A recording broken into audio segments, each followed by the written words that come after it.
Olá, seja muito bem-vindo, muito bem-vinda ao nosso Mesa de Produto. Hoje a gente tem uma edição especial aqui com o Wilton e a Lígia da Neon, já vou apresentar eles para vocês. Mas antes de tudo, quero revelar para vocês o nosso tema. A gente vai abordar a famosa pergunta: será que eu sou sênior? Ou sendo sênior, por que eu não estou sendo promovido ainda, né? Então, às vezes, você está com a confiança lá em cima, fala, poxa, eu já estou como sênior, o que falta para me promoverem? Né? E a gente vai trazer um case de qual que é a abordagem da Neon para essa questão. Tá? Então, para você que gosta de história de sucesso, acho que vale, principalmente aqui do Brasil, vale a gente falar um pouco do que é a Neon, de quem é a Neon. Né? A Neon é uma fintech brasileira que foi fundada em 2016. A empresa surgiu depois da indignação do fundador da Neon, que é o Pedro Conrad. Ele estourou em R$ 1 a conta dele corrente e descobriu que o banco ia cobrar R$ 46 de tarifa de início de uso do cheque especial. Né? E aí ele foi investigando as faturas e ele se deu conta de que em um ano ele estava gastando um salário mínimo, né, nas tarifas bancárias, e isso era quase que a sua renda mensal da época. Então, um mês do ano ele pagava praticamente para o banco que ele tinha conta.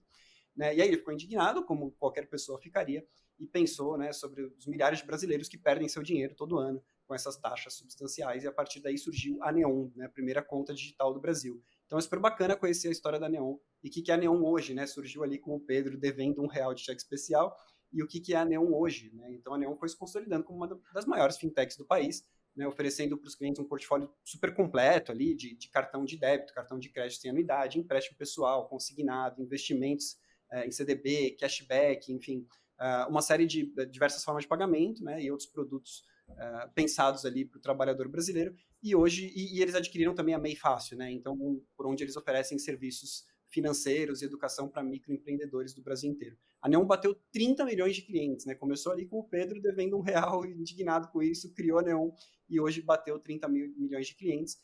E é uma história de sucesso super bacana, tá? Eu sou muito fã de histórias de sucesso, principalmente brasileiras. Eu acho que elas têm um componente especial de aprendizado para a gente. E então eu incentivo você a procurar a história da Neon, que é super bacana. Tem mais detalhezinhos aqui que, não, enfim, não vou trazer, mas que acho que vale a pena vocês conhecerem. E da Neon a gente recebe aqui duas pessoas. A gente recebe a Lígia Shimizu, People Partner Manager da Neon. Seja muito bem-vinda, Lígia. Vou pedir para você se apresentar rapidinho aqui para o pessoal se conhecer, para quem está ouvindo o podcast também já associar qual que é a sua voz. Oi, pessoal, obrigada pelo convite. Farina, a gente está muito feliz de estar aqui com vocês. Eu sou a Lígia, eu trabalho como HRBP na Neon. Estou na Neon há 2 anos, já passei pelas áreas aqui de DHO, carreira, aprendizagem, comunicação interna, marca empregadora, e agora estou há 3 meses aí trabalhando próxima do Wilton, do time de produto e design. Obrigada pelo convite. Que legal, um prazer ter você aqui, Lígia. Um prazer ter você também, o Wilton que é CPO da Neon. Wilton, seja muito bem-vindo. Se pudesse apresentar para a gente também. E o Wilton, uma curiosidade, né? Ele trocou a Amazon, mora no Vale do Silício, trocou a Amazon pela Neon. Então, já vou te pedir, Wilton, na tua apresentação, para explicar para a gente como que foi essa movimentação de carreira também. Fernando, muito obrigado pelo convite. É bom estar aqui de novo com vocês. Já nos encontramos no passado e obrigado de novo pelo convite novamente. Estou na Neon há relativamente pouco tempo, não parece, são 5 meses e tem sido uma experiência muito legal. Tenho muito orgulho de representar e de trabalhar para uma empresa com o propósito que a Neon tem. Tô aqui hoje do nosso escritório, que fica em São Mateus, ali mais ou menos uns 20 minutinhos de São Francisco.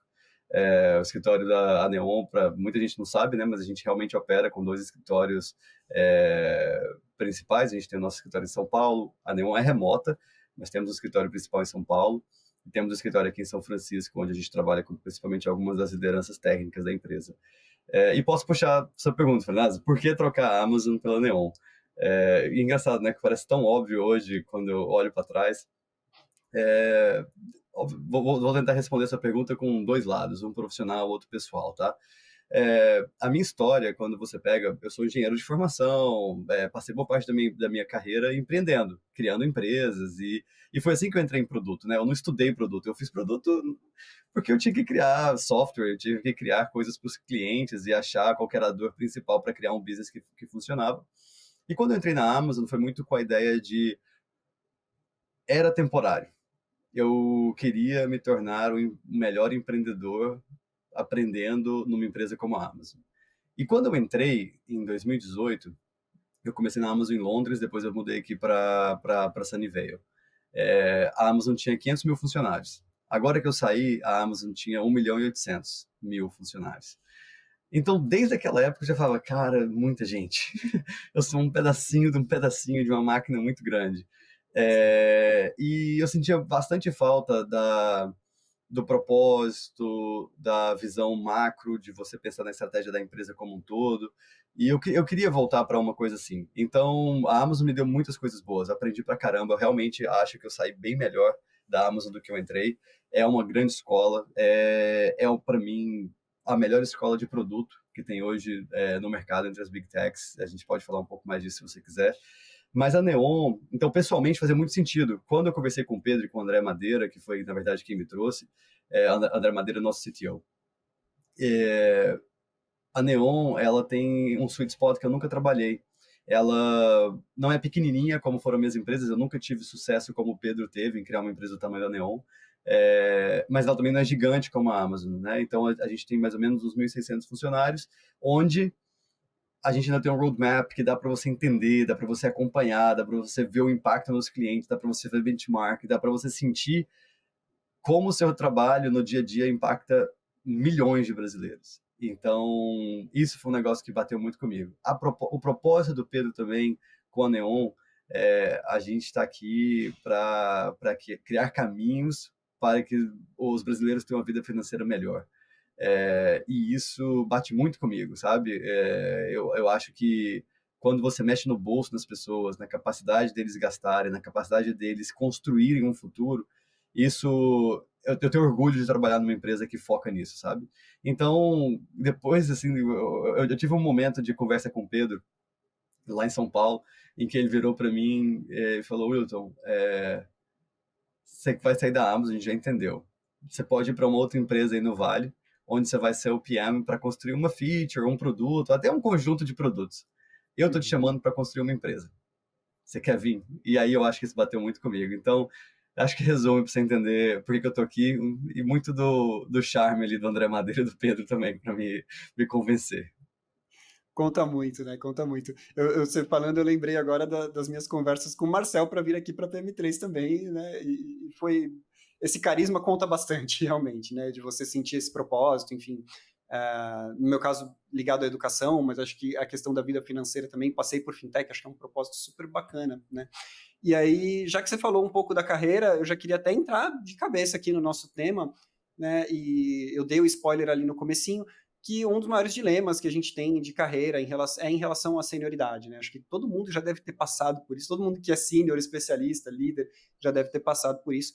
Eu até vou formular a pergunta aqui, vou fazer várias perguntas em uma, tá? Que é assim, o que é senioridade numa cadeira de tech para vocês, principalmente em produto, né? Mas em tecnologia também em geral, e qual que é o diferencial do sênior, né? Aquela pessoa que você fala, não, essa pessoa tem senioridade, em comparação a um pleno ou um júnior, né? E invertendo a pergunta, como que eu sei, como que eu vejo esse diferencial em mim e eu sei que eu sou sênior, né? Então, queria começar, podemos começar com a Lígia, né, que tem a visão de RH, mas depois eu queria também a resposta do Wilton.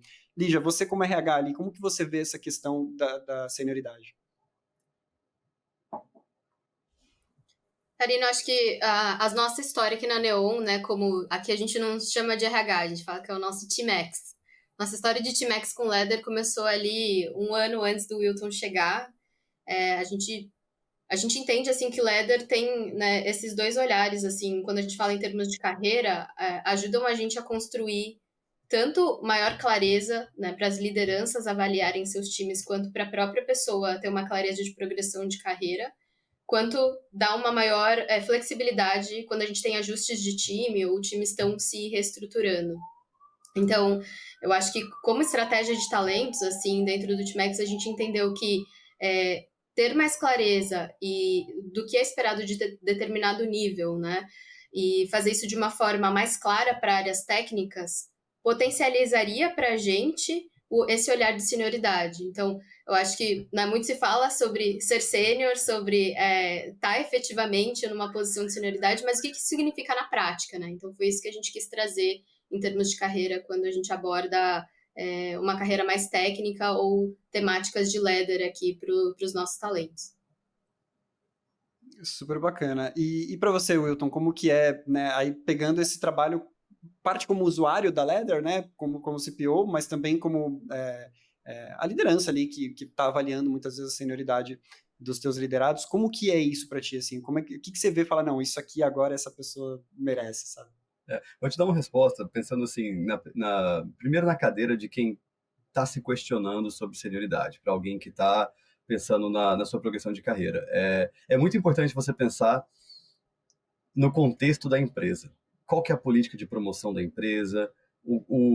É muito diferente, sabe? As empresas promovem de forma muito diferente. Uma empresa pequena geralmente promove muito por mérito, por participação, por relacionamento. Uma empresa grande já tem um sistema mais robusto.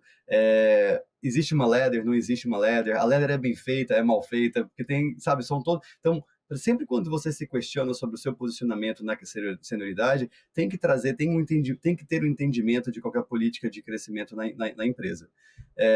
Mas, assim, eu vou voltar à sua pergunta original, que é como eu avalio geralmente senioridade. É claro, né, a nossa ladder ela tem 9 dimensões, a gente olha de uma forma bem holística naquele profissional para decidir se está pronto para o próximo nível ou não, mas para mim o fator que mais influencia a senioridade é como você lida com a ambiguidade. É onde eu mais nivelo. E principalmente, eu vou falar mais de produto, mas assim, quando eu pego a progressão de um PM e vejo como progride na carreira, está sempre relacionado a como aquele profissional se comportou em situações de alta ambiguidade. E a alta ambiguidade, ela pode ser ambiguidade sobre o problema, pode ser ambiguidade sobre o usuário foco e pode ser ambiguidade sobre a solução, ou pode ser tudo isso junto. Eu costumo dizer que o exemplo clássico disso é quando você pensa em um fundador de uma empresa. Quando alguém tem uma ideia e vai fundar uma empresa e vai começar algo do zero, a ambiguidade está em todo lado. Você tem a ambiguidade do problema, você tem a ambiguidade de quem que é seu mercado foco, você tem a ambiguidade de qual é a solução correta. E quando você funda e faz uma empresa funcionar, é quando você pela primeira vez consegue concatenar essas coisas todas e progredir. Quando você vai para dentro de um ambiente corporativo, os desafios e as posições, elas estão muito relacionadas ao nível de ambiguidade daquela função. Então, sempre funciona assim, deixa eu pensar, qual que é a minha experiência com projetos ambíguos? Eu já peguei alguma coisa que o problema nem era sabido, não sabia, peguei alguma coisa, qual que é o nível de ambiguidade que tinha? E quando você pensa numa posição, não, estou pensando em aplicar para uma posição ou movimentação interna dentro da empresa, se seu foco é progressão, é crescer na senioridade, pensa assim, será que eu estou indo para um lugar que tem mais ambiguidade? Geralmente esse lugar vai precisar de pessoas mais seniors.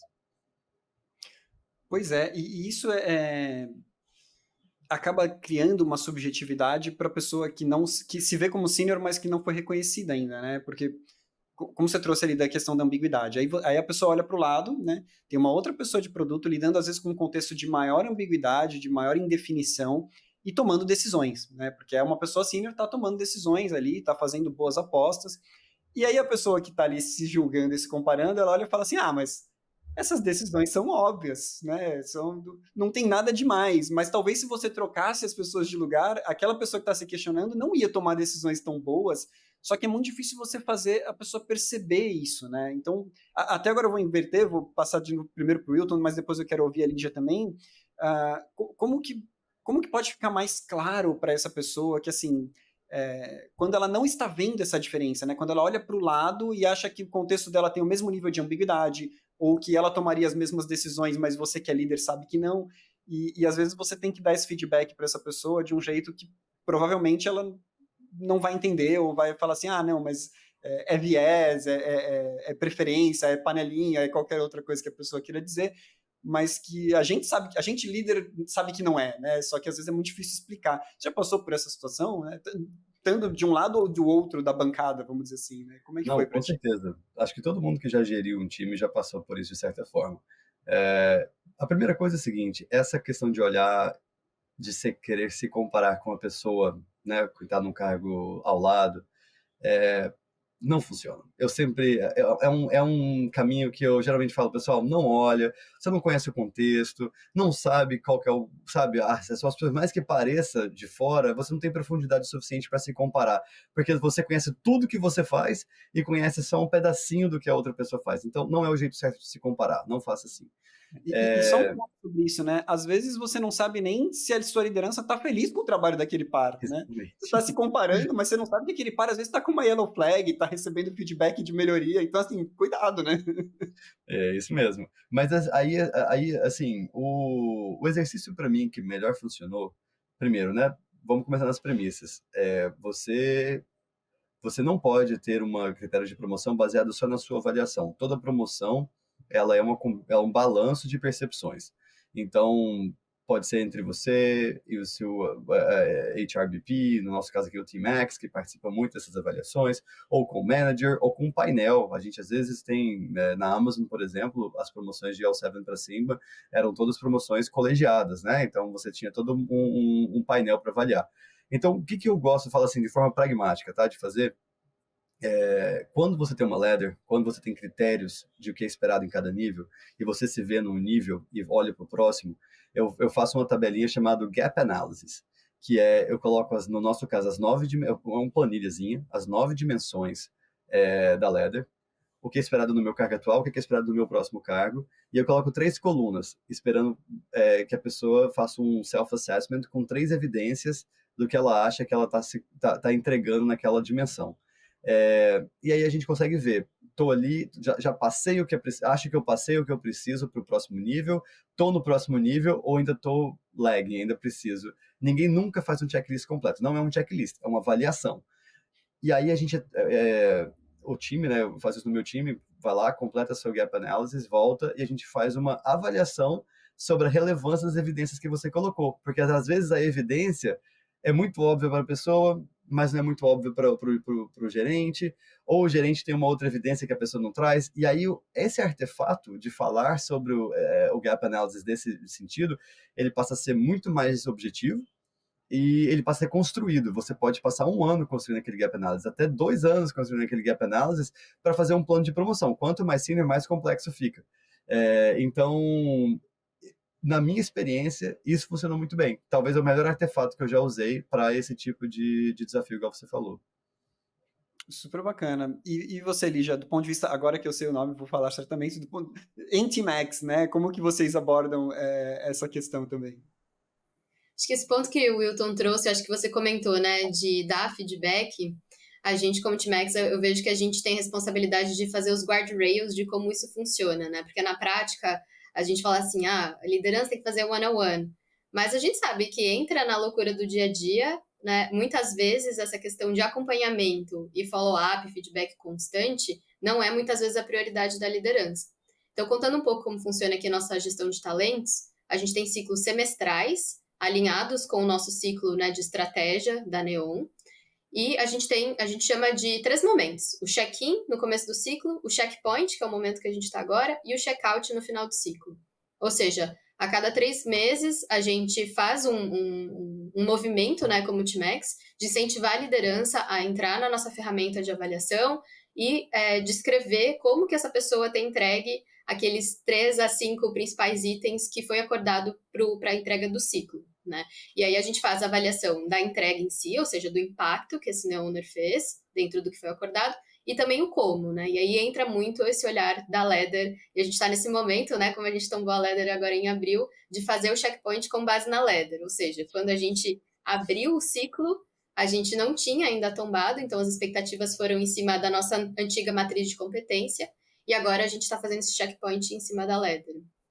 Adicionalmente a isso, acho que um ponto importante é que a gente, além, né, de olhar o desenvolvimento em cima da Ladder e dar esse feedback de expectativa em cima da Ladder, a gente tem um olhar de key talents, né? Então, com as lideranças, todo começo de ciclo, a gente também mapeia aqueles talentos que a gente não quer perder, que a gente acha que é muito importante para o ciclo, e se esses talentos estão ou não sentados em key positions. E todo mês, né, nosso papel aqui como HRBP, acompanhar com a liderança o plano de ação em cima desses talentos. Então, né, é um momento ali que a gente tem também para garantir que as pessoas que a gente não quer perder estão aí posicionadas nos desafios corretos. E eu acho que isso tem muito a ver com essa questão aí de senioridade que você falou. Porque a pessoa, quando está num desafio, né, que motiva, que engaja, que te desenvolve, é muito difícil ela olhar para o lado e fazer esse julgamento, né? Porque eu estou aqui no flow do meu desenvolvimento. E é isso que a gente quer garantir para esses talentos-chave.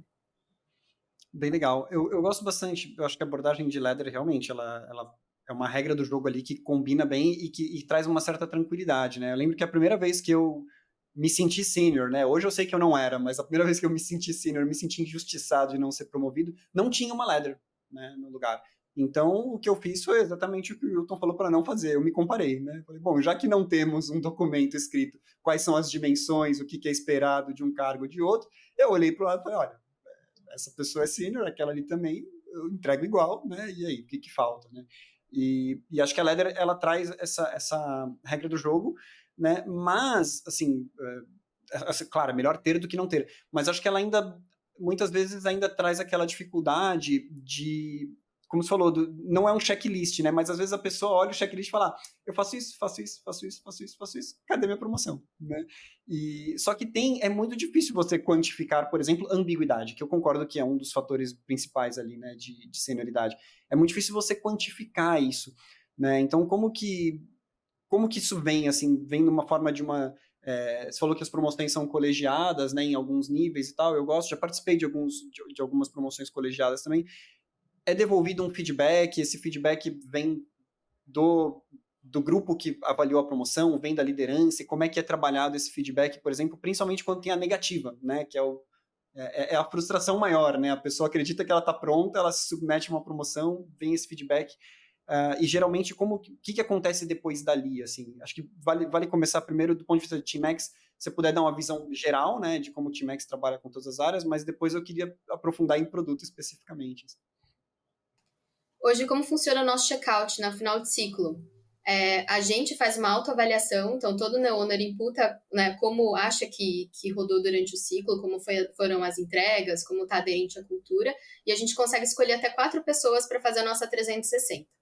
Esse processo ali dura mais ou menos uma semana. Com todo esse insumo, a liderança vai lá e faz a avaliação final, né, de cada um dos seus diretos, e a gente leva todo mundo aí por nível, né, por nível de senioridade, por nível de ladder, para um comitê colegiado. Hoje, dentro desse comitê, a gente já tira aquelas pessoas que a gente entende que estão aptas para um mérito e uma promoção, né? A gente traz, além de toda a discussão dentro do comitê, todo o histórico de dados de últimas movimentações, últimos méritos, né? Então, a gente traz esse olhar mais data-driven e toma essa decisão dentro desse comitê de quem pode ir para um próximo passo. Ali não está decidido, né, que a pessoa realmente vai receber um mérito ou uma promoção, mas é nesse comitê colegiado que a gente tira essas pessoas que no colégio ali a gente está decidindo que faz sentido levar para um reconhecimento futuro. A gente está nesse momento, inclusive, trabalhando para desenvolver, aí o Wilton está super parceiro, né, e desenhando com a gente, o nosso piloto do processo de promoção efetivamente colegiada. A gente tem um MVP que roda hoje só na engenharia, mas é que a gente, até depois o Wilton pode falar um pouquinho mais, né, como a gente tem o nosso CDE de produto, mas a gente tem gente de produto trabalhando dentro das BUs, sempre tem esse olhar não só da liderança direta, mas da liderança também matricial, né? Como é que a gente coloca todos esses stakeholders para tomar essa decisão de uma forma mais unânime, né, dentro de um processo. Então, a parte da promoção colegiada é o que a gente está estruturando nesse momento. Legal. E de produto, Wilton, como que é para vocês, assim, trabalhar esse feedback, principalmente da negativa, né? Porque existe uma frustração, óbvio, né?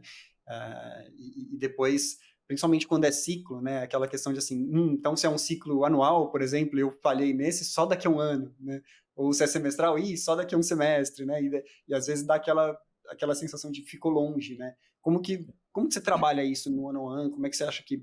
E até invertendo também, né? Qual que é a dica para a pessoa que passou por isso não se desanimar, né?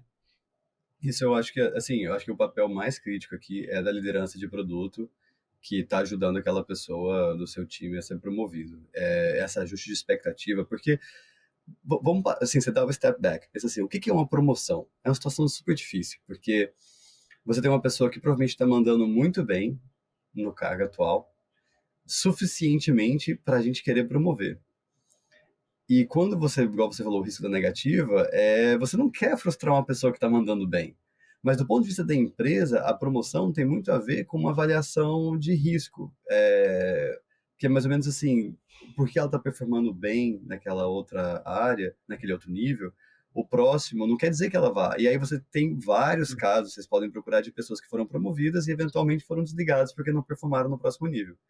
Então, quando acontece isso, eu acho que a expectativa e o trabalho da liderança com o liderado sobre o processo de promoção é muito importante, porque às vezes acontece assim, olha, vamos seguir com o pedido de promoção, vamos seguir com a tentativa, sabendo que tem um ponto ou outro aqui que está fraco, sabe? Que a gente não está com um assessment tão forte, não é aquele home run que você fala, olha, vai dar. E aí essa expectativa é normal, às vezes volta e fala, não, mas olha, a gente tentou, recebemos um feedback mais direcionado, tem que trabalhar X, Y, Z. Eu vejo muito da parceria ali com a liderança para poder fazer esse processo. É frustrante? Sem dúvida, cara. Assim, não tem como você evitar de não ser. Mas também, eu acho que faz parte, a partir do momento que você tem critério e você tem um processo, você tá saindo um pouco do pessoal. Ah, não, mas eu gosto dessa pessoa. Sabe, tudo que a gente não quer é promover pessoas baseado em bias, sabe? Assim, em coisas que são só pessoais, ou da pessoa, ou do jeito. A gente quer basear, fazer a promoção, quando a gente fala de colegiado, de um painel, de fazer calibração, igual a Lígia comentou, é tudo para a gente tentar garantir que a gente está setando uma barra correta da empresa, que a gente quer garantir que o nível daquele nível tem uma barra certinha, e que a gente promove as pessoas por realmente o que elas entregam, e não necessariamente pelo pessoal, sabe? Então, faz parte desse processo você falar, poxa, é realmente muito difícil você chegar naquela barra. Assim, por exemplo, lá na Amazon, entre o mundo de produto, existia uma parede gigante do nível 6 para o nível 7. Gigante. Era assim, era um drop de quase 85% das pessoas que nunca faziam para o 7, do 6 para o 7. E o 6 era um range enorme de produto que ficava naquele range. Então era uma promoção que todo mundo sabia que era difícil. Era meio comum, sabe? Olha, você vai tentar ali umas 2 vezes para tentar, às vezes 3 vezes para tentar. Mas por quê? Porque a barra do 7 era uma barra realmente muito alta. E quanto mais senior você ficar, mais difícil vão ficar esses processos de promoção. Então, para quem já tomou não, não tem que pensar do lado da empresa, sabe? Não é um negócio que assim, poxa, acabou tudo. Não, é um processo de avaliação de risco, é um processo de estar preparado, é um processo de tomada de decisão para garantir que a barra está alta no próximo nível. Sim, e você precisa consolidar no nível atual, né? Acho que tem alguns estudos, né, de diferentes empresas que às vezes elas até publicam quanto tempo, em média, leva para um pleno virar um senior, de um senior para um especialista, né, de um especialista para um staff, e é muito difícil você ver uma carreira meteórica em que a pessoa é promovida todo ano, né? Assim, muito difícil, se não impossível, né, a menos que você esteja num contexto, claro, uma startup ali de 20 pessoas cresceu para 200, foi criada a necessidade de uma cadeira e que alguém tinha que ser promovido para ela, estando pronto ou não, você é promovido no título, né, no cargo. Mas a questão é que às vezes você está acelerando um processo, né, como você falou, está acelerando um processo que ainda tem muitos gaps, e aí eventualmente essa pessoa precisa ser desligada porque ela já não está performando, né, naquele nível.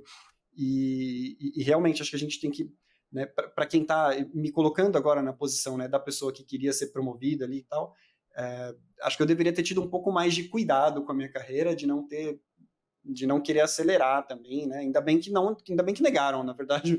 Né? Então a melhor coisa que me fizeram foi ter negado essa promoção, porque realmente eu estaria acelerando ali a minha carreira de um jeito que não estava na hora ainda, e eu ia receber um nível de cobrança, talvez um nível de ambiguidade num outro contexto novo que ia ser muito maior, né? E provavelmente não ia performar. E aí com isso eu quero voltar na questão da ambiguidade, porque a ambiguidade por si só, né, eu vou acabar sendo repetitivo, ela é ambígua, né? ela é subjetiva, vamos dizer assim, né? Ela é uma questão de que, às vezes, um contexto que pareça ter mais ambiguidade, mais indecisões, mais indefinições para o Wilton, para ali já não parece tanto, para mim pode parecer mais ou menos, e a gente mesmo vai diferir. Então, de novo, a gente volta para uma questão subjetiva, né, de análise. Queria dicas, eu sei que é insolúvel esse problema, mas dicas de como que a gente pode avaliar o grau de ambiguidade de uma situação, né? E aí, enfim, como que vocês avaliam dessa forma, né? Acho que o Wilton parece estar mais sorrindo ali, vou pegar você primeiro aí, Wilton, para ir É na que é, frente. é que é difícil mesmo. E você até é um pouco realista, mas é cruel.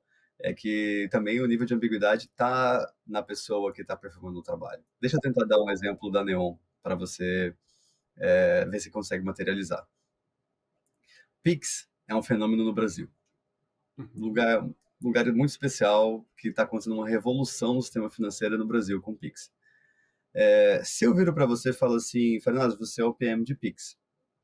Tem um lado de você que pode pensar, caramba, tem a parte regulatória do Banco Central, tem a parte de robustez do sistema, você vai pensar ali em tudo que você tem que montar, experiência do usuário, tem um monte de player fazendo Pix, é um negócio que é difícil criar vantagem competitiva e tal.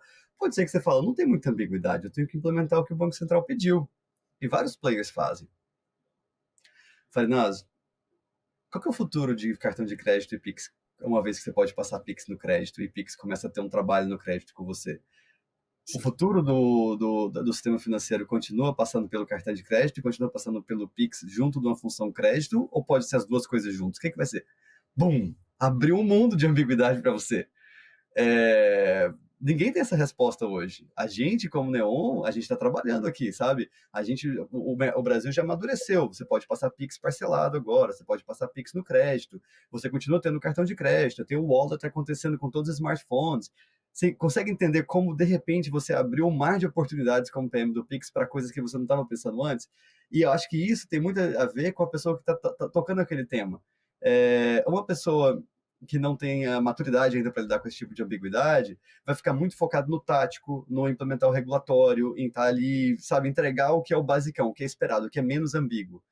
Uma pessoa de produto, estou bem focado em produto aqui, tá? Uma pessoa que já sabe mais disso, já é mais ambiciosa, já sabe lidar com ambiguidade, vai conseguir coordenar o longo prazo, pensar, poxa, quais são os problemas que eu não estou vendo, quais são os trends que eu não estou vendo, quais são as oportunidades que eu não estou vendo, como é que está a indústria se mexendo, deixa eu me conectar com outras pessoas. Para mim, isso exemplifica muito quando você coloca a mesma, sabe, às vezes a mesma posição. Eu estou simplificando aqui porque num contexto nosso de Neon, por exemplo, a gente abriria posições diferentes, a posição mais júnior, a posição mais senior, com expectativas bem setadas. Mas isso dá para simplificar. O que eu falo de ambiguidade quando você fala de senioridade nesses diferentes desafios, entendeu? Perfeito, cara, eu adoro exemplo, acho que esse ilustrou super bem, assim, né? E para você, Lígia, como que a gente, não sei se quantifica, mas como que a gente resolve essa questão da ambiguidade se tornar menos subjetiva, né? Acho que complementando o que o Wilton trouxe, eu tenho duas visões aqui para talvez trazer um complemento. Primeiro é que isso que ele falou tem muito a ver com, assim, se a gente pegar como a gente trabalhava antes, né, de ter uma carreira, eu morei na Alemanha e para mim ficou muito claro quando eu descobri isso, eu falei assim, gente, o seu sobrenome era o sobrenome do que a sua família fazia, né? Então, se você era sapateiro, o seu sobrenome era sapateiro. E hoje a gente tem muitas oportunidades e muitas opções. Então, eu acho que quanto mais a gente... Por isso que aqui a gente sempre, quando a gente fala ali de key talents in key positions, a gente movimentar os talentos para ter outras perspectivas, né? E aprender outras coisas, se desenvolver fora daquilo que a pessoa está sempre fazendo, eu acho que abre a cabeça e abre, né, esse nível de maturidade que o Wilton trouxe para pensar fora da caixa e não fazer aquilo que está dentro do que a gente sempre acostumou fazer. Eu acho que esse é um ponto que é importante. A gente fala muito assim, né? Acho que é talvez um crack the case que em termos de RH nenhuma empresa conseguiu resolver, que é o talento, abre aspas, o talento não é da sua área, o talento é da empresa, né? Eu acho que por trás disso vem essa questão de você ter uma visão mais holística daquilo que a gente faz como business, como negócio, efetivamente. Eu acho que esse é um ponto. E acho que na prática, o que eu queria trazer é que esse ponto do Wilton talvez pode colocar as pessoas num lugar quase de overwhelming, é tanta coisa que eu não sei por onde começar, né? Porque a ambiguidade pode ser muitas coisas. Então, eu acho que tão importante quanto a gente saber divergir esse tipo de pensamento e sair da minha caixa e buscar outras formas de olhar para o problema, também é igualmente importante eu saber priorizar e efetivamente resolver, né? Porque senão a gente entra numa paralisia de muita coisa e eu não consigo sair do lugar, né? Então... eu acho super importante. Obrigado por ter trazido, Lígia, que era a minha próxima pergunta para o Wilton, né? Então, assim, da mesma forma que o Pix tem toda essa ambiguidade, tem a parte simples, né? Vamos dizer assim, a parte regulatória e tem a parte da ambiguidade, mas mesmo quem está lidando com mais ambiguidade tem que ter esse senso prático, né? De alguma forma avançar, né? Eu já trabalhei, já liderei PMs que eram muito visionários, que tinham muita cabeça nas nuvens, mas não tinham o pé no chão que tem que vir junto, né? E aí você pensa assim, não, essa pessoa ela enxerga muito bem a ambiguidade, mas não lida com ela, né? Não sei se dessa forma. E aí queria ouvir o teu complemento, Wilton, sobre essa parte prática também, né? O quanto que isso... Como é que você mede essa parte prática de senioridade? Até já dando aqui a expectativa para o pessoal que está ouvindo a gente. A nossa última pergunta, tá? Então a gente já está finalizando aqui, já está encaminhando para o final, mas eu não queria encerrar sem ter essa parte aqui, essa parte prática da senioridade, Wilton. Como que é isso para ti? Essa é a parte difícil, assim, essa é a parte quando eu falo, as pessoas que escolhem, por exemplo, entrar numa carreira de produto, é difícil pra caramba, tem que ter consciência que é muito difícil, porque realmente lidar com esses cenários, não é fácil você trazer pragmatismo, mas eu gosto de usar o exemplo assim, se você volta na ideia de um fundador de uma empresa, que é muito fácil você traçar esse paralelo com as pessoas de produto. Não adianta você querer fundar uma empresa com uma ideia mirabolante, com uma visão de futuro mirabolante, se você não consegue executar, se você não consegue entregar resultados, se você não consegue sair do papel. É a mesma coisa do cenário que você falou. Tem gente que sabe fazer isso, tem gente que não consegue. Por exemplo, o Pedro conseguiu. A gente está aqui hoje na Neon, depois desse tempo todo, e nós temos um roadmap super ambicioso, a gente tem sonhos grandes para o futuro, porque, de certa forma, ele foi conseguindo construir pedaço por pedaço, mesmo com essa visão tão grande para a Neon que a gente tem para o Brasil inteiro. Então, essa é uma parte que a gente não vai ter tempo de tratar aqui, mas entra muito no processo seletivo, entra muito no processo de treinamento, dentro de uma pessoa dentro da empresa, de falar assim, tá bom, então tudo bem, você tem um problema muito grande, muito ambíguo, não dá para fazer tudo. Como que você começa? Como que você prioriza? Bem, a palestra que a gente vai até falar um pouco mais no evento da PM3 vai ser falar sobre priorização de iniciativas e de discovery, que tem muito a ver com esse último tópico nosso. Tem muito a ver com cálculo de qual que é o retorno esperado, qual que é o meu nível de confiança nesse retorno, como que isso se adequa ao futuro da empresa e como que eu priorizo isso tudo num produto. Acho que o Igor Torres vai falar bastante sobre isso e traduz bastante do nosso DNA daqui, e tem que treinar, tem que ajudar as pessoas a crescerem também para performar nesse nível. Muito bacana. Pessoal, a gente está chegando no final, queria só deixar rapidinho a palavra, passar agora para a Lígia, depois para o Wilton, para sumarizar ou agradecimentos finais, enfim, para vocês se despedirem do pessoal. Lígia, fica à vontade, o palco é seu aqui. Acho que só agradecer mesmo, Farina, e falar que a gente está aí, né, no LinkedIn, chama a gente se vocês estão com os mesmos desafios ou se algo que a gente trouxe aqui chamou atenção e vocês queiram discutir mais a fundo. A gente tem feito trocas bem legais aí com outras áreas de produto de outras empresas também, então pode chamar a gente no LinkedIn. Perfeito, super obrigado, Lígia. E você, Wilton?